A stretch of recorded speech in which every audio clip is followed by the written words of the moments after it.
요한복음 6장 52절부터 59절까지 말씀 저와 여러분이 번갈아 가면서 읽겠습니다. 그러자 유대 사람들은 서로 논란을 하면서 말하였다. 이 사람이 어떻게 우리에게 자기 살을 먹으라고 줄 수 있을까?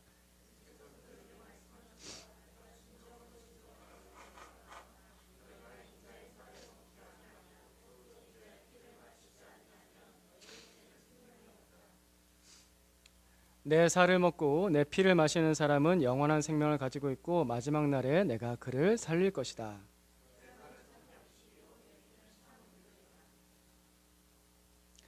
내 살을 먹고 내 피를 마시는 사람은 내 안에 있고 나도 그 사람 안에 있다.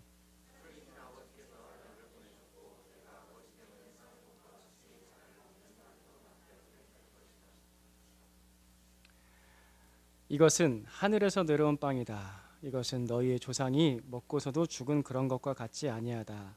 이 빵을 먹는 사람은 영원히 살 것이다. 이것은 예수께서 가버나움 회당에서 가르치실 때 하신 말씀이다. 아멘.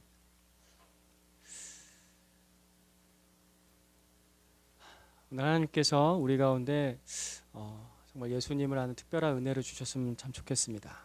그 십자가의 은혜를 경험하는 특별한 은혜를 주셨으면 좋겠습니다. 우리 기독교는 크리스천들은 예수 그리스도를 믿습니다. 예수께서 그리스도시다, 메시아시다, 구원자시다 라는 것을 믿습니다. 근데 이 기독교와 비슷한 분위기를 가진 종교가 있는데 유대교죠. 유대교도 역시 메시아, 그리스도를 믿는 신앙이 있습니다. 특별히 그들은 메시아, 그리스도, 구원자를 기다리는, 대망하는 그런 신앙이 있습니다. 예수님 당시에는 이 메시아 신앙, 메시아가 오실 것이다 라는 그 신앙이 굉장히 고조되던 시기였습니다. 유대교 안에서도. 왜냐하면 한동안 보이지 않았던 선지자가 등장을 합니다. 세례 요한이라는 선지자가 등장합니다. 세례 요한이라는 선지자는 너무나도 특이한데 기적을 한 번도 일으킨 적이 없어요. 세례 요한은. 그렇죠? 복음서를 잘 보세요. 세례 요한은 기적이란 걸 한 번도 일으킨 적이 없어요. 단순히 하나님의 말씀을 선포합니다. 회개하라고. 그런데 온 유대 지방의 사람들이 세례 요한에게 나와서 회개를 했다고요. 너무나 놀라운 일이에요. 사실 그 이스라엘 역사에서 있었던 구약의 많은 선지자들 중에서 이렇게 유대 온 지방에 있는 사람들이 나와서 회개를 했다라는 그런 기록이 거의 없어요. 세례 요한은 기적 한 번도 일으키지도 않았는데 복음 하나 선포하면서 말씀 하나 선포하면서 많은 사람들이 회개하는 역사를 그를 통해서 일어나게 되는 것을 보게 됩니다. 위대했던 선지자입니다. 그러니까 분위기가 굉장히 이거 뭐야? 라는 분위기가 나타나는 거죠. 뭔가 심상치가 않아. 게다가 이 세례 요한이 뭘 예고합니까? 메시아가 올 거라는 것을 예고를 하죠. 나는 그의 신들매를, 그의 신발끈을 풀기도 감당하지 못할 그런 분이 오실 것이다. 마침내 예수님께서 등장하십니다. 예수님께서 등장하셨을 때 이분이 메시아다. 이분이 세상 죄를 짓고 간 하나님의 어린 양이다 라고 아주 선명하게 증거를 합니다. 그러니까 분위기가 이게 정말 심상치가 않은 거죠. 진짜 메시아가 온 건가? 그리스도가 온 건가?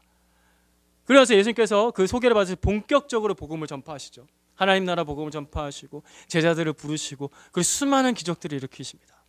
그죠? 분위기가 진짜 장난이 아니었던 거예요. 그러니까 메시아를 기다리는 신앙이 굉장히 고조되던 그 시기에 선지자가 등장을 하고 메시아가 등장을 했다라고 그 선지자가 증거를 해주고 그 메시아가 자신이 메시아임을 증명해주는 일들을 하면서 했던 그런 놀라운 사건들이 일어났던 그 시기에,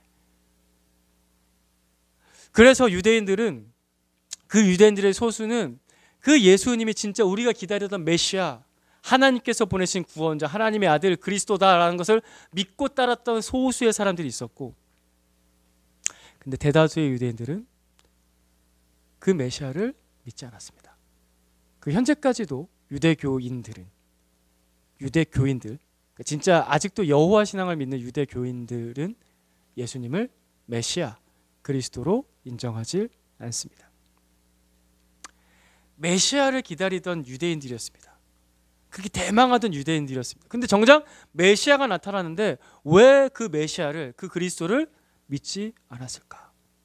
똑같은 메시아라는 단어를 쓰고 그리스도라는 단어를 쓰는데, 똑같은 구약 성경을 쓰는데 왜 유대인들의 소수는 그리스도를 믿고, 그리고 오늘날 많은 크리스천들이 예수 그리스도를 믿고, 그런데 아직도 유대인들은 그를 믿지 않을까? 예수를 믿지 않을까? 무슨 차이가 있는 걸까? 똑같은 공통 분모가 있는데 왜 다르게 믿을까?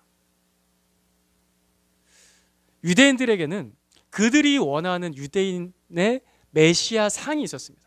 그들이 그리는 메시아가 있었죠. 모델이 있습니다. 첫 번째는 유명한 다윗입니다. 그렇죠? 그래서 메시아를 다윗의 자손이라 부르지 않습니까? 유대인들은 다윗의 자손 중에서 메시아가 오셔서, 그리스도가 오셔서 그 다윗의 시대처럼 이스라엘을 부국강병하게 바꿀 것이다 라는 소망을 가지고 있었습니다. 그래서 다윗을 기다렸습니다. 새로운 다윗이 올 것이다. 이게 첫 번째 모델이고요. 두 번째 모델은 모세입니다. 모세가 이런 말을 했거든요. 나와 같은 선지자가 올 것이다 라고 얘기했습니다. 모세가 예언을 했습니다. 나와 같은 선지자가 나타날 것인데 너희는 그의 말을 들어야 된다.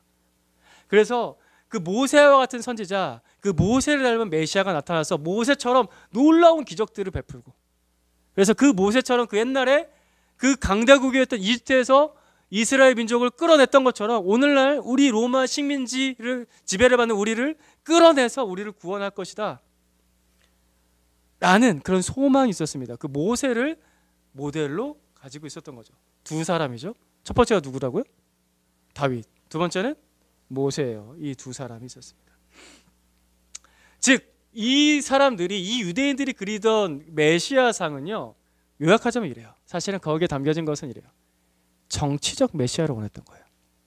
지금 우리의 상황을, 문제를 해결해 줄 메시아, 경제적 메시아를 원했던 거예요. 경제 문제를 해결해 줄 메시아. 그래서 지금 우리가 먹고 살 문제를 해결해 줄 메시아를 기다렸습니다. 잘 살게 해주세요. 우리나라가 잘 살게 해주세요.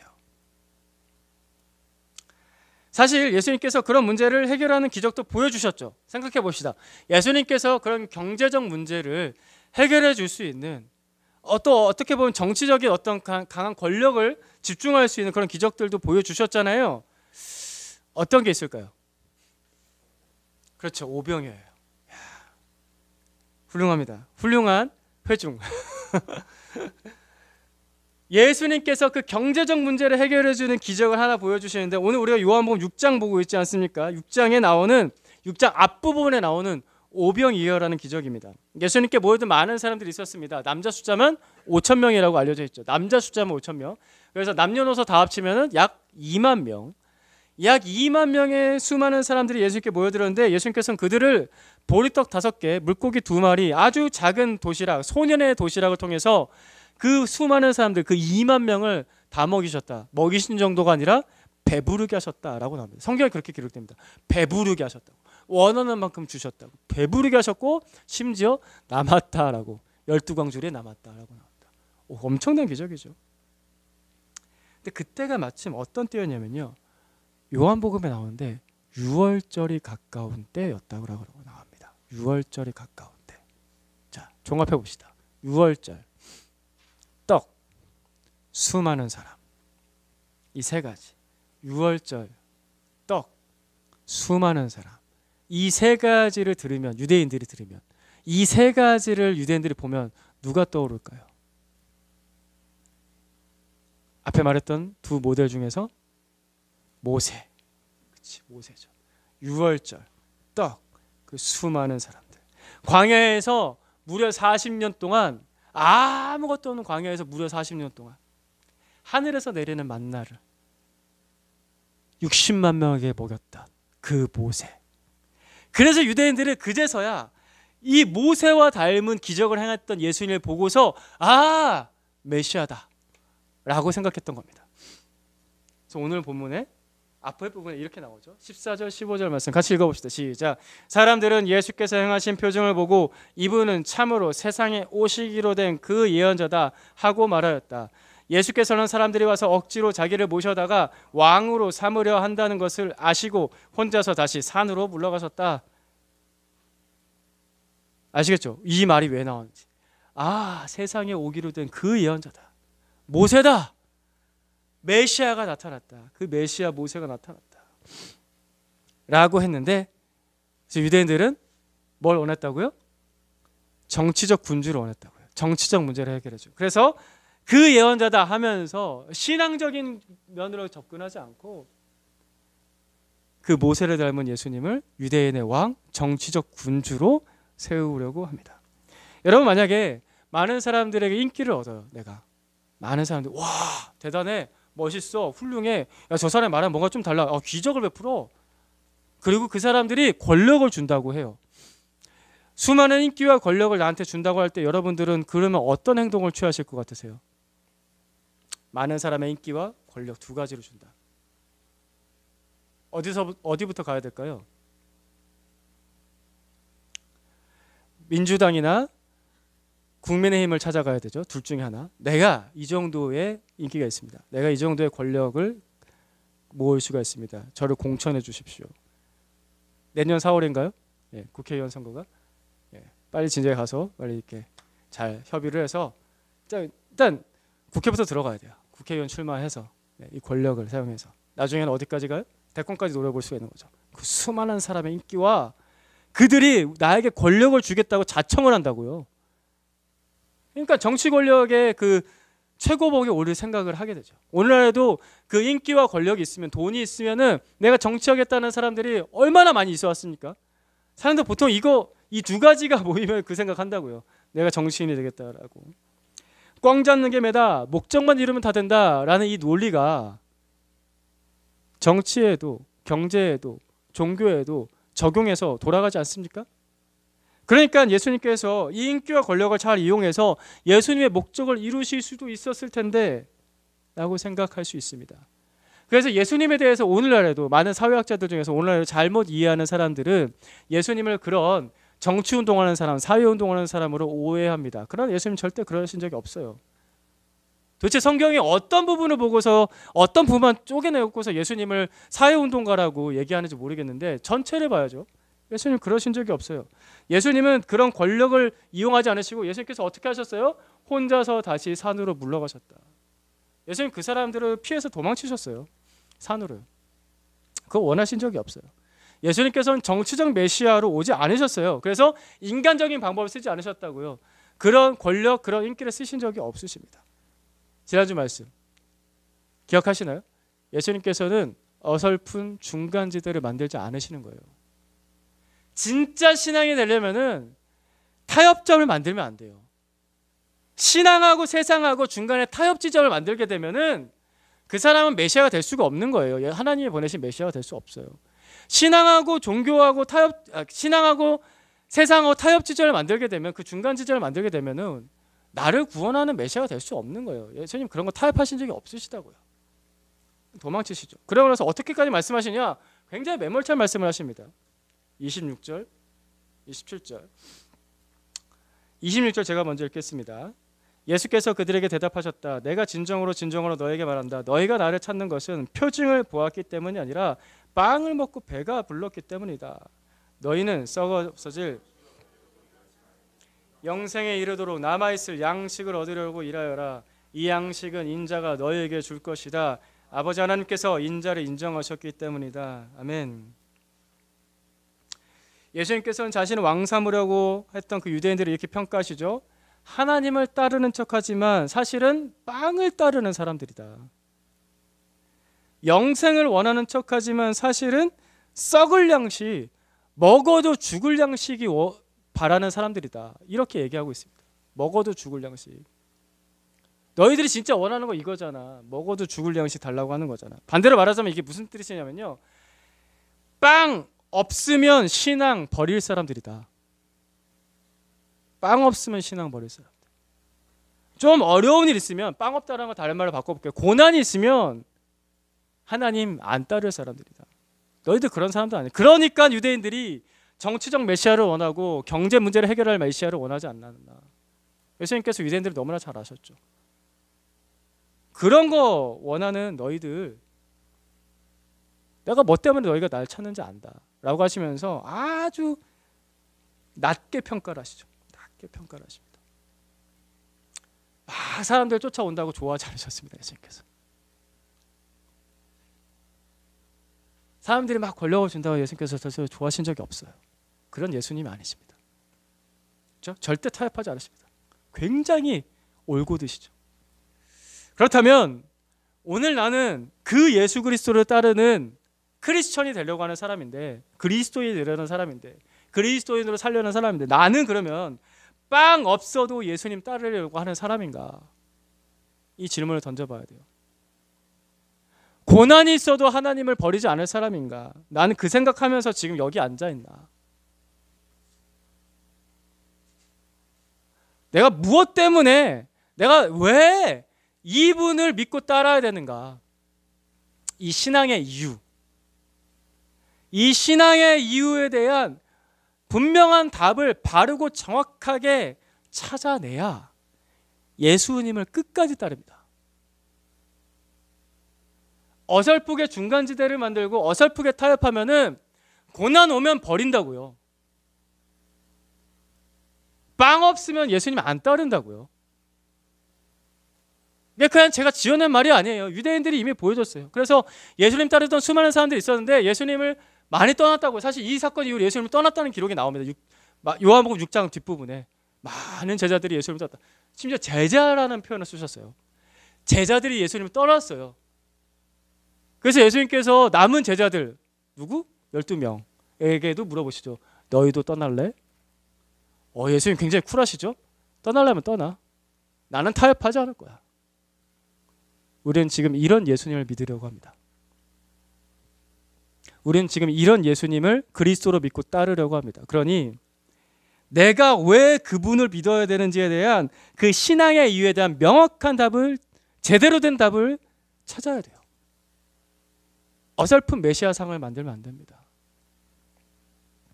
26절에 예수님께서 표징이라는 말씀을 하셨습니다. 표징. 지난주에 이어서 나오는 단어입니다. 이 표징이라는 단어는 요한복음에서 굉장히 중요한 핵심 단어 중에 하나입니다. 요한복음에 나오는 중요한 핵심 단어가 영생이라는 단어가 하나가 있고요. 그리고 또 하나 표징이라는 단어가 있습니다. 예수님께서 이 표징이라는 단어를 쓰셨을 때 거기에 담겨진 의미는 뭐냐면은 예수님께서 메시아이시다라는 것을 증명해 주는 기적, 영어로 표현하면 사인입니다. 사인. 이거 분명하게 이분이 메시아야, 이분은 하나님이셔, 하나님의 아들이야 라는 것을 분명히 보여주는 그런 사인을 말합니다. 자, 이 사인을 생각할 때 요한복음 6장에서 예수님께서 어떤 사인을 보여주셨다고요? 어떤 기적을 보여주셨습니까? 6장에서 오병이어. 그러면 예수님께서 오병이어로 2만 명을 먹이신 사건을 통해서, 이 기적을 통해서 예수님께서는 예수님 자신이 누구이신 것을 보여주시려고 했을까요? 가난한 사람들 먹여 살리는 메시아?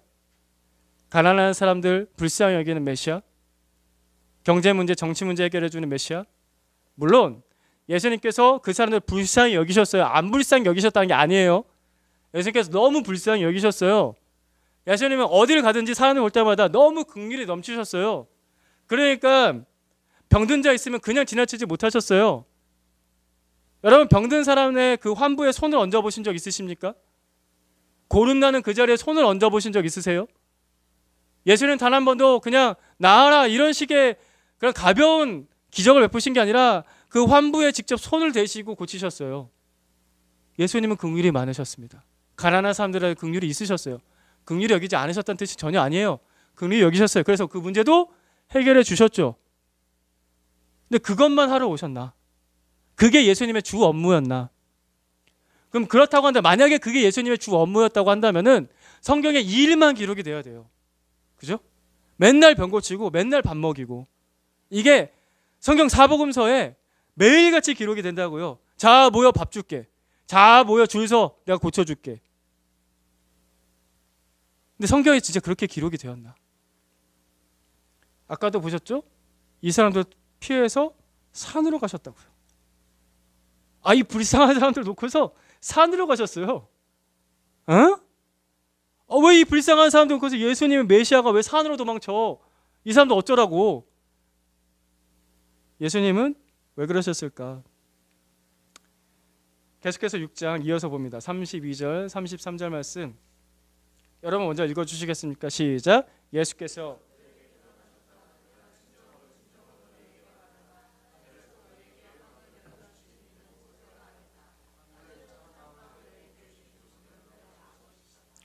하나님의 빵은 하늘에서 내려와 세상에 생명을 주는 것이다. 예수님께서 드디어 이 말씀에서 모세를 언급하시죠. 제가 그냥 얘기한 게 아니에요. 모세를 딱 하고 언급하십니다. 유대인들이 생각하는 그 모세. 하나님께서 아무것도 없는 광야에서 그 수많은 이스라엘 백성들 먹을 거 걱정하지 않게 하셨습니다. 어떻게 하셨냐면은 매일 아침마다 꿀맛 나는 과자를 내려주셨어요. 그 이름이 만나예요. 꿀까백이었을까요? 성경에 나와요. 꿀맛 나는 과자라고. 꿀맛 나는 과자 같은 만나를 매일 아침마다 내려주셨어요. 그래서 사람들이 그걸 빻아다가 요리도 하고 막 그래가지고 허벌판에 사막에서 먹을 거 걱정 한 번도 안 하게 하셨다고요. 그것도 맛있는 걸 주셨다고요. 하나님께서 매일마다 매일 아침마다 이 기적 베풀어 주실 때 하나님께서는 그 이스라엘 백성들이 뭘 알길 바라셨을까? 뭘 알길 바라셔서 그런 기적을 베풀어 주셨을까? 예수님께서 그 기적에 대해서 아주 명확하게 해석을 해주십니다. 아버지께서 참 빵을 주신다. 아버지께서 진짜 빵을 주신다. 그 진짜 빵은 뭐냐면 생명을 주신 것이다. 이 기적의 참뜻을 해석해 주시는 겁니다. 기적 볼 때 우와 멋있어, 와 대단해 라고 지나가면 아무 의미 없어요. 기적은. 기적을 그래서 본다고 해서 사람이 예수 잘 믿는 게 아니에요. 그 기적에 담겨진 의미를 알아야죠. 기적의 뜻을 예수님께서 해석을 해주시죠. 참빵이 있다. 사람이 먹고 살아야 될 진짜 빵이 있다. 그 진짜 빵이 뭐냐? 아버지께서 주시는 생명이다. 사람은 아버지께서 주시는 생명을 먹어야 산다. 이게 기적에 담긴 뜻입니다. 우리 구약의 말씀도 살펴보겠습니다. 이게 예수님께서만 하신 말씀이 아니라는 거. 신명기 8장 3절 말씀, 당시 광야에서 있었을 때 주신 말씀입니다. 같이 읽겠습니다. 시작. 주님께서 당신들을 낮추시고 굶기시다가 당신들도 알지 못하고 당신들의 조상도 알지 못하는 만나를 먹이셨는데 이것은 사람이 먹는 것으로만 사는 것이 아니라 주님의 입에서 나오는 모든 말씀으로 산다는 것을 당신들에게 알려주시려는 것이었습니다. 아멘. 아멘. 사람이 뭐 먹고 사나? 만나만 먹고 사나? 만나가 그래서 최고인가? 영생의 양식인가? 만나 먹으면 영생하나? 아니죠. 사람이 밥 먹고 사나? 사람이 돈만 있으면 사나? 그게 아닙니다. 사람은 하나님의 입에서 나오는 모든 말씀으로 삽니다. 사람은 하나님의 입에서 나오는 모든 말씀으로 삽니다. 그 말씀은 지식을 말하는 게 아닙니다. 그 말씀은 어떤 탁월한 논리를 얘기하는 게 아닙니다. 그 말씀은 사람을 감동시키는 어떤 진리, 명쾌한 연설 이런 걸 얘기하는 게 아닙니다. 심지어 그 하나님의 말씀이라는 것은 성경책, 글자 이거 말하는 게 아닙니다. 그 말씀은 하나님이십니다. 하나님이십니다. 그 말씀은 곧 하나님이십니다. 이스라엘 백성들이 아무것도 없었던 광야에서 죽지 않고 살 수 있었던 것은 하나님이 그들 가운데 함께 하셨기 때문이죠. 여기서 그냥 말씀이라고 하지 않고 주님의 입에서 나오는 모든 말씀이라고 하셨습니다. 왜 이렇게 표현하셨을까? 사람이 먹는 것으로만 사는 것이 아니라 말씀으로 산다 이렇게 하셔도 되잖아요. 여기서부터 여기까지 지워도 되잖아요. 그래도 말씀, 하나님의 말씀인지 알잖아요. 근데 왜 특별히 이런 구체적인 표현을 쓰셨을까? 주님의 입에서 나오는 모든 말씀, 한 말씀도 아니에요. 네가 좋아하는 말씀, 네가 싫어 이런 게 아니라 주님의 입에서 나오는 모든 말씀으로 산다. 왜 이러셨을까? 이 말씀을 잘 생각해보고 묵상해 보면은 이런 그림을 그릴 수가 있습니다. 어미새가 먹이를 왕창 물어가지고 입에다 가득하게 와가지고요. 둥지에 도착을 해요. 그러면 아기 새들이 막 입을 쩍쩍쩍쩍 벌려요. 그때 어미새가 자기가 물어온 그 먹이를 다 애들한테 먹여주죠. 엄마가 아이를 키울 때 엄마가 그 아이를 가슴에 품에 안고서 자신에는 모든 것을 다 내줍니다. 그죠?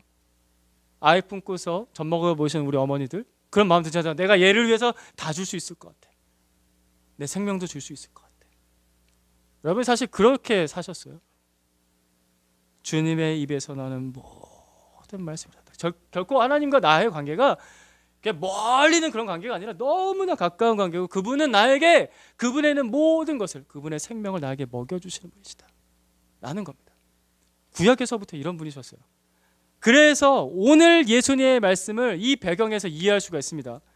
53절부터 58절까지 오늘 긴 본문을 같이 봤는데, 다시 한번 더 보십시다. 주님의 입에서 나오는 모든 말씀, 나를 먹여 살리는 아버지의 생명이라는 그 개념을 가지고서 예수님께서 이 말씀을 하셨다라는 걸 생각하시면서 읽어봅니다. 천천히 뜻을 생각해 보시면서 읽어보겠습니다.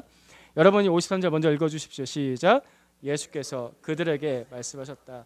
내가 진정으로 너희에게 말한다. 너희가 인자의 살을 먹지 아니하고 또 인자의 피를 마시지 아니하면 너희 속에는 생명이 없다.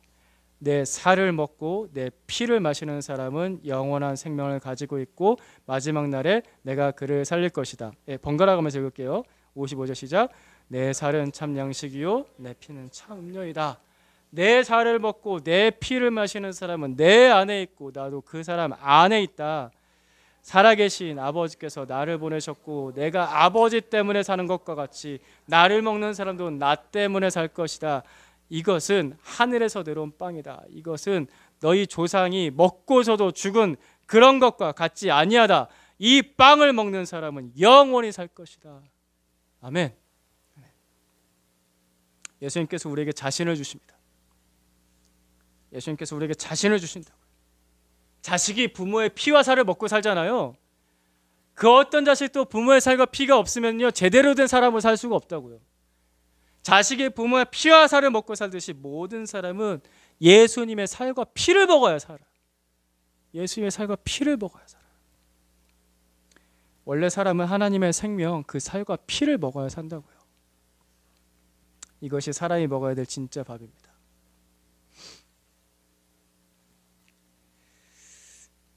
오늘 제가 그냥 편하게 설교를 할게요. 왜 예배 시간에 또 내가 경건의 시간을 가질 때, 내 기도를 할 때 왜 나한테 그 영원한 말씀 앞에서 반응하는 활력이 없을까? 왜 성경 보면 졸리고 설교 들으면 졸릴까? 내 안에 생명이 없어서 그래요. 이게 한두 번은 그럴 수 있거든요.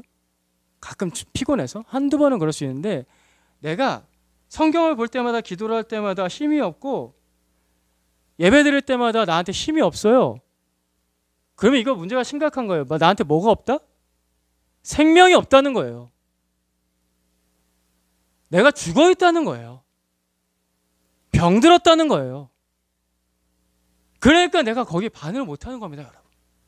이게 가슴 아프고 애통해야 돼요. 이게 너무나도 중요한 문제고 나한테 가슴을 치면서 애통해야 될 문제가 되어야 되는 거예요. 나는 왜 말씀을 듣는데 아무런 반응이 없지, 밍숭밍숭하지? 내 안에 생명이 없다는 증거입니다. 예수의 살과 피를 먹어야 살아요. 그러니까 내가 뭘 구했는지, 뭘 구해야 되는 건지도 모르겠거든. 그냥 이렇게 구하세요. 하나님의 생명이 나한테 필요하다고. 내가 지금 죽어 있으니까 그 생명을 나한테 달라고. 내가 지금 이 말이 뭔 뜻인지도 모르겠고 내가 이 말에 어떻게 반응해야 될지 모르겠는데, 저 목사님 말씀 들어보니까, 성경책 보니까 나한테 생명이 없네요. 하나님, 나한테 생명을 주십시오. 자식이 피와 살을 먹어야 되는데, 부모의 피와 살을 먹어야 되는데 그거 안 먹으니까 애들이 비실비실 하잖아요. 그거 안 먹으면 애들이 사람답게 살지 못한다고요. 이게 사람이 사는 방법이잖아요. 그죠? 내 영혼이 사는 방법은 예수의 살과 피예요. 아버지께서 주시는 그 생명이에요. 예수의 살과 피가 왜 아버지의 생명과 같냐? 아버지께서 자신의 모든 것을 내준 거거든요. 그게 아들의 살과 피를 내준 거니까. 사람이 먹어야 될 진짜 밥은 이겁니다. 그래서 여러분들이 퇴근하시고 집에 돌아가셔서 내 몸이 정말 피곤해도요, 살아야겠다는 생각이 들면은 말씀 앞에서 눈이 번쩍 뜨입니다. 내 몸이 너무 피곤해서 죽겠어도 내가 살아야겠다는 생각이 들면은 가슴을 치면서 애통하면서 기도합니다. 하나님, 내가 이렇게는 못 살겠습니다. 내가 이렇게는 못 살겠어. 돈 있고 밥 있고 집 있고 차 있고 해도 이렇게는 못 살겠다. 그런 생각이 드는 사람은 하나님의 자녀의 특징이 있는 사람입니다. 그런 생각이 전혀 안 든다. 내가 일주일에 살고 한 달에 살고 그러는데 내가 이렇게는 못 살겠다는 생각이 안 든다. 땅을 치면서 애통해야 됩니다. 가슴을 치면서 회개해야 돼요. 아, 내가 죽었구나. 내가 죽었구나. 내가 죽어서 지금 이렇구나. 성경은 이렇게 정의합니다.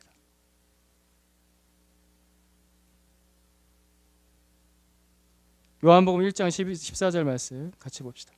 같이 보겠습니다. 시작. 그 말씀은 육신이 되어 우리 가운데 사셨다. 우리는 그의 영광을 보았다. 그것은 아버지께서 주신 외아들의 영광이었다. 그는 은혜와 진리가 충만하였다. 아멘. 예수님께 은혜와 진리가 충만한 이유는 그 말씀인 육신이 되어서 우리 가운데 사셨기 때문이에요. 그 은혜가, 그 진리가 내가 충만해서 내가 매일같이 받아먹을 수 있는 이유는 육신이 되신 그 하나님께서 우리에게 그 살과 피를 주셨기 때문이에요. 그러니까 은혜와 진리가 충만한 거예요. 아, 그냥 좋아. 은혜가 충만하네. 그런 게 아니라 그가 나를 먹이시기 때문에 은혜가 충만한 거예요. 그가 그의 살과 피로 나를 먹이시기 때문에 그 진리가 내 안에 충만한 거예요. 왜 예수님이 육신이 되셔야 했나? 왜 예수님 우리 가운데 오셔야 했나? 나를 먹여주시려고 오신 거예요.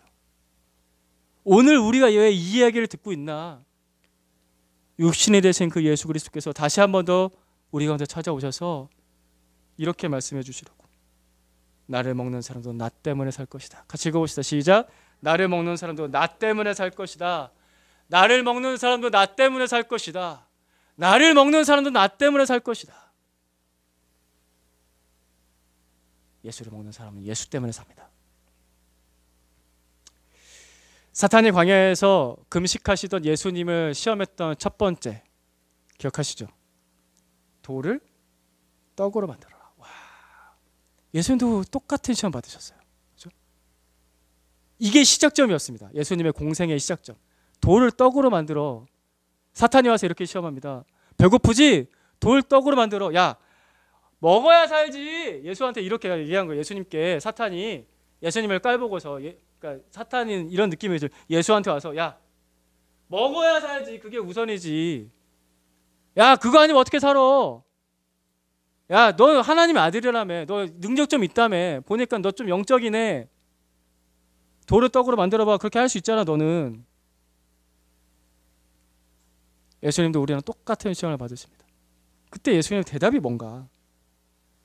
아까 전에 좀 전에 읽었던 신명기 8장 그 말씀이에요. 이게 예수님께서 신명기 8장에서 하셨던 그 말씀을 그대로 가져오셔서 다시 한 번 더 말씀하시죠. 같이 한번 읽어볼까? 시작. 예수께서 대답하셨다. 성경에 기록하기를 사람이 빵으로만 살 것이 아니라 하나님의 입에서 나오는 모든 말씀으로 살 것이다. 하나님의 입에서 나오는 모든 말씀을 살 것이다. 이게 예수님의 대답이었습니다. 아까도 말씀드렸죠. 내가 어떤 신앙을 가질 것인가 에 대한 제대로 된 대답이 없으면 예수 끝까지 믿기 어렵습니다. 지금도 우리가 이런 유혹을 받습니다. 사탄이 우리에게 유혹합니다. 밥 없으면 어떻게 살아? 돈 없으면 어떻게 살아? 세상이 그렇게 우리에게 말을 하죠. 수많은 매스컴과 친구들이 너 돈 없으면 어떻게 살아? 성공해야 돼. 유명한 대학 가야 되고 좋은 회사 취업해야 되고 야, 연봉이 이 정도는 돼야지. 몸도 건강해야지. 야, 집도 좀 좋은 데 살아야지. 그거 없으면 어떻게 살아? 라고 할 때 내 욕심도 반응하죠. 내 욕심이 그렇지, 맞아. 그래, 그거 없으면 어떻게 살아? 사실은 내 안에 있는 내 욕심이 나를 먼저 유혹합니다. 그리고 세상이 맞장구 쳐주고 사탄은 거기서 박수치죠. 그렇지, 그거야. 돈 없으면 어떻게 살아? 밥 없으면 어떻게 살아? 이 질문을 매일 받습니다. 안 받는 것 같아도 잘 생각해 보십시오. 하루 살면서 수십 번, 일주일 살면서 수백 번 이와 비슷한 질문 삽니다. 너 뭐 먹고 사니? 너 뭐 먹고 사니? 너는 무엇을 위해서 사는 존재니? 너는 뭐 때문에 만족하니? 너는 뭐 먹고 사는 사람이니? 계속해서 질문 받을 겁니다. 여러분, 그 질문에 대해서 뭐라고 대답하십니까? 평상시에 일주일 사시면서. 아니면은 또 그런 질문이야. 아 그냥 사는 거지 뭐. 열심히 살아야지. 아 그냥 살래. 열심히 사는 거야. 돈 벌고 열심히 살아야지. 네. 그때 또 사탄은 박수를 치죠. 그렇지. 그거야. 생각하지 마. 네가 뭐 먹고 사는 존재들 생각하지 마. 그냥 살아. 그렇게 살다 죽는 거지. 살만하면 이 고민 잘 안 하고 못 살만하면 그때 좀 고민하죠. 아 어떻게 살지? 집 있고 돈 있고 건강하면 이 고민 잘 안 하는데 상황 하나 바뀌면은 조건 하나 바뀌면 아 어떻게 살지? 이 고민 하잖아요. 그때 내가 내 모든 희생을 감수하면서까지 그러니까 밥 없어도 고난이 있어도 내가 예수님 의지해서 예수님만으로 살겠다라는 대답이 나오나 안 나오나 거기서 갈려져요. 거기서 아 밥 없으면 못 살겠네. 돈 없으면 못 살겠네. 아 돈과 밥이 우선이지. 그래도 돈과 밥이 우선이지. 야 주일날 일해서 돈 벌어야지. 어떻게 주일날 아 그렇게 황금 같은 날 내가 이 시간을 낭비해. 주식이라도 해야지. 단타 쳐야지. 아니면은 주일날 내가 재충전해야지. 재충전해서 내가 다음날 빨리 가서 일을 해야 되니까 주일은 나 쉬어야 돼. 아 무슨 주일날 예배 드리고 야 예배 드린 것만 해도 감지덕지지. 목사님 너무하시네. 무슨 양육까지 받으라고 그래. 주일날 오후에. 목사님도 솔직히 힘드시잖아. 그만하세요 목사님. 좀 쉬게 좀 두세요. 쉬게 좀. 돈과 밥이 우선이지.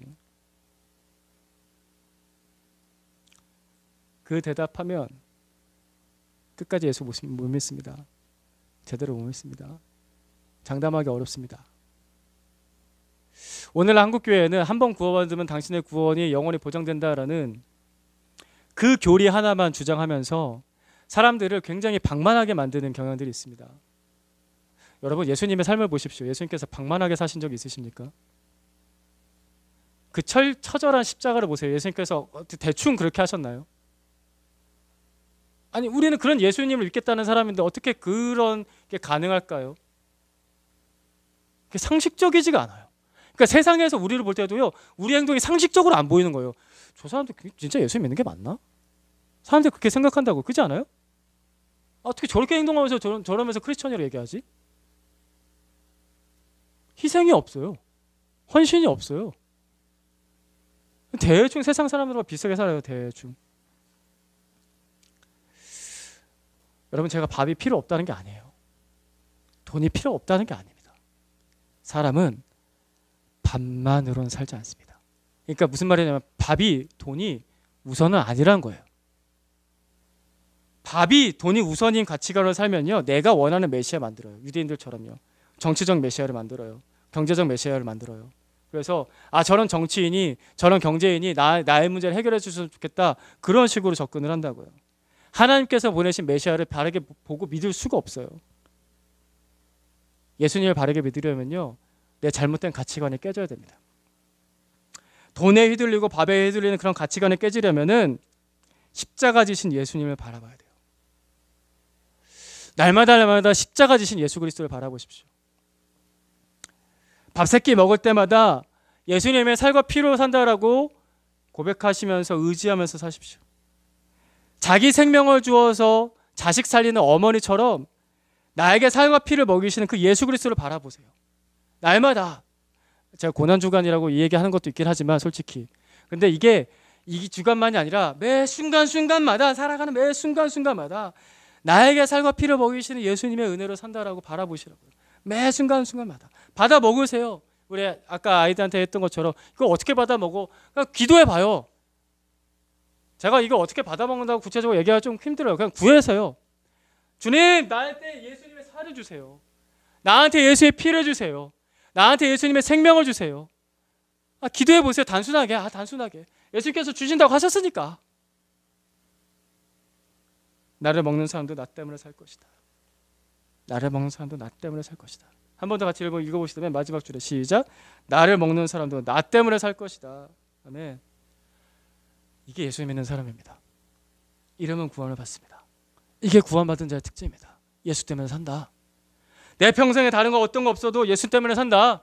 돈 좀 없고 밥 좀 잘 못 먹어도 멋있는 차 없고 멋있는 집 없어도 내가 좀 몸 건강하지 않아도 난 예수 때문에 산다. 나 예수 먹고 예수로 산다. 이게 제일 확실한 예수 믿는 사람입니다. 여러분이, 우리 사랑하는 형제자매들이 밥만 먹고 사는 사람 아니기를 축복합니다. 아멘이십니까? 여러분, 이게 축복입니다. 밥만 먹고 사는 사람 아니기를 축복합니다. 돈만으로 사는 사람 아니기를 축복합니다. 밥 많이 먹어도 죽습니다. 그렇죠? 밥 많이 먹으면 성인병 걸려서 죽습니다. 밥 많이 먹어도 죽고 돈 많아도 죽습니다. 그러나 예수로 먹고 사는 사람은 죽어도 삽니다. 예수로 먹고 사는 사람은 죽어도 삽니다. 그러니 예수님을 먹고 사는 사람 되십시오. 나를 먹는 사람도 나 때문에 살 것이다. 오늘 이거 하나 놓고서 기도하십시다. 하나님, 제가 제 영혼이 병들고 죽어 있습니다. 내 안에 생명이 없어요. 예수로 먹고 살게 해주십시오 라고 기도하십시다. 기도하겠습니다. 하나님, 하나님, 이 시간에 우리 가운데 역사해 주셔서 예수의 십자가를 바라봅니다. 하나님, 예수의 살을 먹고 예수의 피를 먹고 사는 사람 되게 해주십시오. 예수를 먹고 사는 사람 되게 해주십시오. 하나님, 밥만 먹고 사는 사람 되지 말게 해주시고 밥에 휘둘리는 사람 되지 말게 해주십시오. 돈 걱정하다가, 세상 걱정하다가, 건강 걱정하다가, 하나님 아버지, 그렇게 많이 먹고 많이 있어도 어차피 죽을 인생, 조상들이 먹고 똑같이 죽었던 그런 삶, 하나님 그런 삶 살지 말게 해주시고, 하나님 예수로 먹고 살게 해주십시오. 예수로 먹고 살게 해주십시오. 그래서 예수님 때문에 죽어도 사는 사람 되게 해주십시오. 그 살과 피가 나의 모든 죄를 용서해서 그 죄의 권세가 더 이상 나를 주장하지 못하고, 하나님 아버지, 그 사망의 권세가 나를 더 이상 지배하지 못하는 예수로 먹고 사는 사람 되게 해주십시오. 하나님 아버지, 내가 이 일상을 살면서, 일주일을 살면서 날마다 순간순간마다 밥스키 먹을 때마다 하나님 밥만 먹고 사는 사람이 아니라 하나님, 내가 예수로 먹고 사는 사람 되기를 원합니다라고 간절하게 기도하는 사람, 진짜 예수로 사는 사람 되게 해주십시오. 겉으로만 교회 다니고 겉으로만 크리스천이라 하지 말게 해주시고, 하나님 아버지, 내가 신앙을 하는 이유, 예수를 따르는 이유에 대한 명확한 답을 대답할 수 있는, 아버지, 이 세상의 수많은 유혹들이 내 안에서부터 내 밖에서부터 그 악한 영이 나를 유혹할 때 사람이 떡으로만 사는 것이 아니라 아버지에 비해서 하는 모든 말씀을 산다라고 담대하게 말할 수 있는, 대답할 수 있는, 이것이 나의 대답이라고 하나님 명확하게 할 수 있는 살아있는 사람 될 수 있게 해주십시오. 하나님, 내 안에 예수로 살게 해주십시오. 예수로 살게 해주십시오. 돈에 휘둘리지 말게 해주시고, 세상의 수많은 매스컴과 하나님 그 헛소리에 하나님 아버지 휘둘리지 말게 해주시고, 견고하게 그 십자가의 길을 걸어가신 예수 바라보며 예수로 먹고 살게 해주십시오. 하나님, 우리가 그런 그리스도인, 진짜 예수의 제자가 되게 해주십시오. 진짜 구원받은 사람 되게 해주십시오. 그래서 어떤 세상도 흔들 수 없는 사람, 하나님,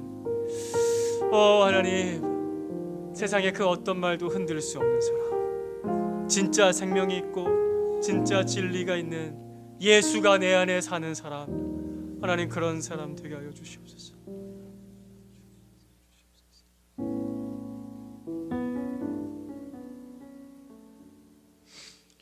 하나님, 주님, 주의 몸된 교회가 이 자리에 모인 이 한 사람 한 사람들이 예수로 살게 해주십시오. 날마다 예수의 살과 피를 구하고 받아 먹고 사는 사람 되게 해주십시오. 예수님의 이름으로 기도드립니다. 아멘.